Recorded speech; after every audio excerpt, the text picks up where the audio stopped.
Hi, I'm Avi Bar-Zeev. I'm president of the XR Guild, and I also have a consulting company called Reality Prime. Thank you for bringing me to the GatherVerse to join you. I'm going to talk today about the metaverse, AI, XR, and especially about the hype versus the humanity. So what is going on with all these hype cycles? It seems like almost every year now, something else is bubbling up in hype. And everybody pays attention, everybody rushes to invest, and then we have a bust coming right after that. What is going on? Well, I made a graph to try to help us understand what's going on, because it turns out these things are very cyclic, and the next cycle is just waiting for some technological advances, but also for the current cycle to end. And people are pushing this, which is what we're going to find out in a second. So you can go all the way back to the 60s. There was an AI peak, and there was a peak for VR, in the 90s, and another peak for VR around Second Lifetime in 2008 or so. And of course, with Oculus and Facebook rebranding to Metaverse, the Metaverse went super high. All these things are happening up and down over and over again. And artificial intelligence in 2023 is the biggest one, and we predict that it's going to go down as well. Not that the AI goes away, but that the hype will die down. And even the word metaverse may not survive. It potentially could come back on the dotted black line. But the blue line represents a brand new word that none of us even know what it is yet. It's there, it's below the radar, but at some point it'll bubble up. Probably whatever the name of the most successful thing out there is, will be the name that we use. And that'll be what we call it for at least a cycle. So let's see what happens. So what's going on with the boom and bust cycle is that during the boom times, people are trying to own the narrative. They have books to sell and appearances to book. They may have investments to shill or money to raise. And a bunch of them would be super happy if you were to put them in the C-suite of some company as chief metaverse officer or chief AI officer or whatever, as if the current CTOs and chief marketing officers can't handle it. This is all new. So we need all new people. It's a bit self-serving, honestly. And my question is, though, there's a human cost, right? It's not just a bunch of clowns running around claiming credit for things. There's a human cost here, because how many people, think about it, got laid off after Meta put all this emphasis on the metaverse and everybody rushed to invest in order to match them and join them. And then they're like, oh, okay, it's not quite ready yet. So let's go slow. Let something else come in and take the hype for a while. There is a human cost to this, and we need to even out these hype cycles by not inflating them in the first place. If you remember from South Park, they had the garden gnomes, the underground gnomes, who wanted to go collect all the underpants, and they didn't know what step 2 was, but step 3 obviously was profit. And I feel like that's what's going on with a lot of these experts is they see the first step, and they certainly see the third step, but they don't know how hard these things are, how long they take, or what level of effort is required to really make it happen. And that's a problem, because you don't want to get excited about collecting underpants unless you really know that you can profit from it. So the gnomes say things like, buy NFTs and tokenize everything, fidgetize your goods. Businesses must do this or be left behind, right? It's just more FOMO. And it's not helpful, honestly. It's taking all of the oxygen away from the people who are trying to do good work. And eventually when the music stops, as it does, with all of these things, the music at least dies down for a while with the metaverse and with cyberspace. The gnomes just move on to the next hype cycle, and they do it all over again, because a lot of them are, frankly, shameless.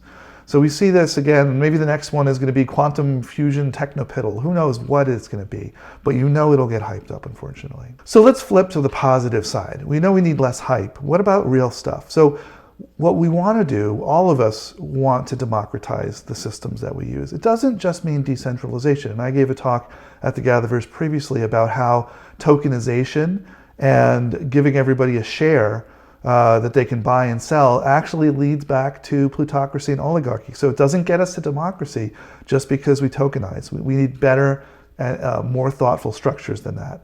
And we definitely want to add accountability for the government, for the corporations, and for the bad actors who have really been abusing our trust for a long time. We want to ensure creators who make good stuff can get paid for it and actually make a living as creators. We need them. We want them. We don't just want computers recycling everything we do. But we need to put the greedy middlemen back in their box. And if you think about the music industry, it's the clearest. Artists complain they get pennies from plays on Spotify. And it's not because Spotify is taking all the money. It's because the record labels are taking a huge share of it. And what are they doing for that? What are they actually doing to earn that money? I think If you follow their recipes, they're going to be the ones who tell us to buy and make NFTs, tokenize everything. If you don't want to repeat what we have, don't follow their recipes. We need to do something different. So now we get to talk about artificial intelligence a little bit. And I want to be clear, I do not claim to be an expert on AI, and I'm not really working on those algorithms, but I certainly have been following it for years and use it regularly. And I do understand a bit of the limitations of it. I know the opinions vary as well. There's people out there who are really worried that AI is making certain jobs unnecessary. And I think that's partly true. And there are other people who are saying, but AI gives us superpowers. If I can't draw well, I can go to a site like Midjourney or DALL-E or Stable Diffusion and tell it what I want. It'll draw it for me.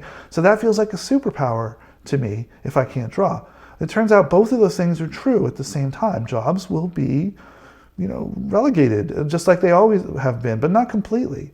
We still have people who work on spreadsheets. We still have accountants. We just don't have as many as we needed when everything was done on paper. And on the whole, we create more jobs as things go on. So there's a net benefit to these things, but there's not, we don't want to forget about the losses that happen along the way. Those are real people, real jobs, and we need to help everybody. So those two things are true, but here's a deeper observation. And then this is take a little bit of thought, I think, to be able to kind of follow along with this one. But think of generative AI not as being artificial intelligence, but it's a new way to repackage human intelligence, okay? We're essentially deriving creative collaboration among many people at once. All the people who created the artwork or the text that become part of the model for the AI are contributors. Unfortunately, today, it's involuntary, unpaid, and feels too often like theft. So that's what we want to fix. But the idea of helping humans collaborate is actually good. I've been working on this for a long time, usually in VR, trying to give multiple people control of something. But think about how hard it would be to give two people steering wheels in a car. If they decided to go in opposite directions, you would probably crash. And so you could only do one steering wheel at a time. But when we built the virtual Jungle Cruise ride for Disney, we could put 4 people in a rubber raft and give them each an oar, and they could all steer together. So there are ways that people can collaborate, but it needs to be combining their work and summing it in a way where they're not fighting each other. And believe me, I've tried to work with even really good authors. If you try to break up the common work in the wrong way, like everybody gets to write the next sentence in some shared story, it almost never works out. You get effectively a design by committee where everybody's pulling in a different direction. But there are better ways to help people collaborate, and what we're seeing is that this AI is one of those. So we take a bunch of pictures, right? We build a machine learning model out of it. You've probably seen this explained before. And now the key is, when one new person comes along and they give a prompt, we're creating a combination of all the work of those other people. Of course they should get paid. That's to me a given, that it's sort of criminal that we're not yet paying people for their original work. So switching gears a little bit to XR, remember it's the sum of AR, VR, MR, SR, DR, whatever all those things mean. Now that's where I am an expert, and I spend most of my time thinking about it. I criticize these gnomes and other false prophets, and I try really hard not to be one, but it's hard not to say what I think is going to happen. I try to focus more on what needs to happen now.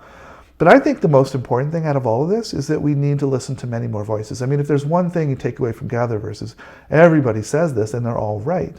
The voices do matter, because you can't just have a bunch of similar background people sitting in a room designing something and expect it to come out right for everybody. You need everybody's input into that process, their experience, the mistakes that they've experienced before. We need to understand those mistakes and not repeat those mistakes. So we really want to listen to everyone's hopes, needs, and fears, but not necessarily their predictions. So getting a little deeper into this, what we really want XR to do is to be the human lens, and we could call this Augmented Humans, and I'm borrowing that title from my friend Helen Papagiannis, who wrote a book about that called Augmented Human.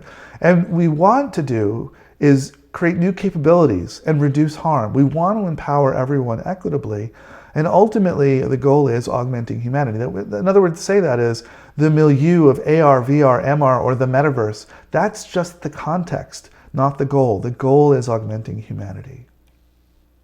So at the XR Guild, we're trying to help with this, again, with the focus on XR. We're trying to work on what does it mean to have a system that is ethical, responsible, and trustworthy. And what we want to do is reach other people in the field with that information so that they can build better products. So I'll leave you with this thought. How can we design for ethical outcomes? That's the key, and that's exactly what the XR Guild is working on. Thank you, and may your gather be well.